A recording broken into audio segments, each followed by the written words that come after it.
Liverpool are the favourites to win the Premier League. Maybe not the intro you'd expect from me after Arsenal had just put 5 past Burnley, having put 6 past West Ham, and having beaten Liverpool comfortably. But I want you to hear me out on this. Now, if you're not already subscribed to the channel, which I know the majority of people watching this video aren't subscribed to the channel because the analytics keeps telling me that, please do go below and click subscribe. And if you're feeling really special, click the notification bell, because that'll mean that when I upload, you'll get a notification. And wouldn't that be magical?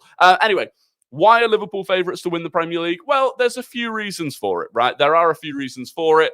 And it all starts with the fact that they're top of the league. They are top of the league. And so whether or not you or I or anyone else thinks that they are the best of the 3 teams left, of Man City, Arsenal and Liverpool, are they the best? Do they have the best squad? Are they playing the best football? I don't necessarily think right now that that matters, because they're top of the table. Even if Man City go ahead and win their game in hand, Liverpool will still be top of the table. And when there's only 13 games to go, that's where you want to be. You want to be in the position where it is yours to lose. And look, yesterday was a big result for Liverpool, in my opinion. Away against Brentford, that was a game where, and you'll know if you watch a lot of my content, I had been saying, I think this is a place where Liverpool can drop points. When you look at the remaining fixtures for City, for Liverpool, for Arsenal, and you highlight those games where you think that could be the one. Brentford away, a lunchtime kickoff with the injuries that Liverpool have got after Alisson picked up that injury just before the game. You look at that and you go, this could be the one. And at the start of the game, it looked like that might come true. I thought Brentford were creating a few chances, but you know, after the first quarter of the game, Liverpool really got a grip of it. They got that goal that put them in front, and after that, they never looked like dropping points. And so it went from a game where, you know, you as a neutral or as a, you know, a rival fan thought, oh, this could be one where Liverpool drop points. In the end, they pretty much cruised to a 4-1 victory. And so those are the games where they'll come out of that, and they'll have known that there was pressure there for them to get that result. They'll have come out of that thinking, yeah, that is a big result for us.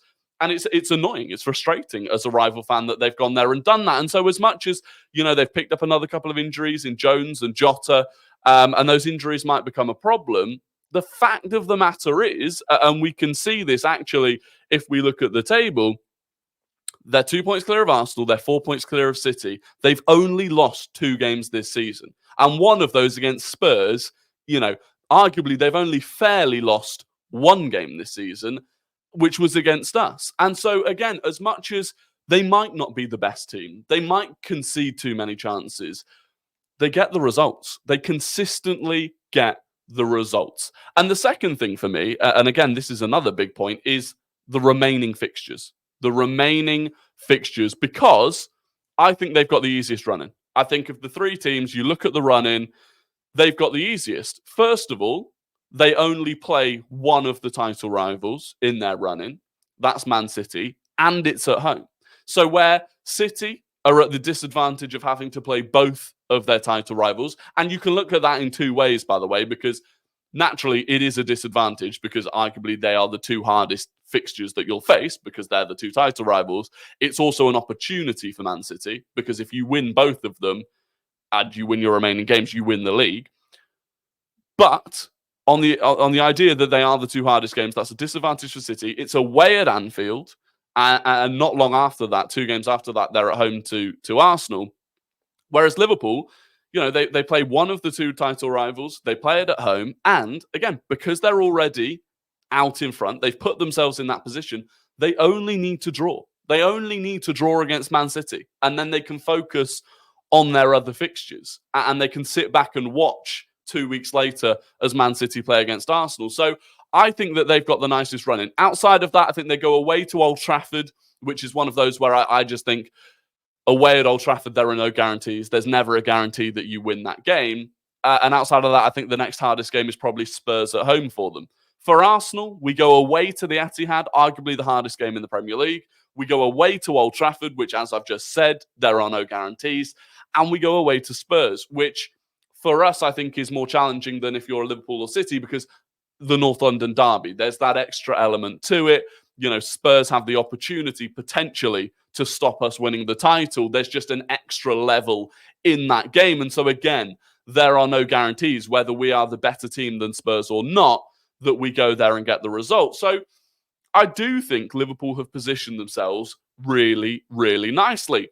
like we've said, there are elements you could look at. You say their injuries, you say the fact that they've not been the best of the three teams. There are, of course, reasons that you could say that they're not the favourites. With the bookies, 100% Man City are still the favourites, and they will continue to be so probably until it's mathematically possible for them not to win the league. That's just how it is. We've become so accustomed to Manchester City winning the league. But for me, right now, Liverpool are the favourites. And if you're a Liverpool fan watching this, please do not get angry at me, because I've just posted a shorter version of this video on TikTok, and Liverpool fans are angry at me. And they're angry at me because they think I'm trying to put them on a pedestal. They think I'm trying to set them up for failure so that if they then go on to not win the league, I'll turn around and call them bottlers.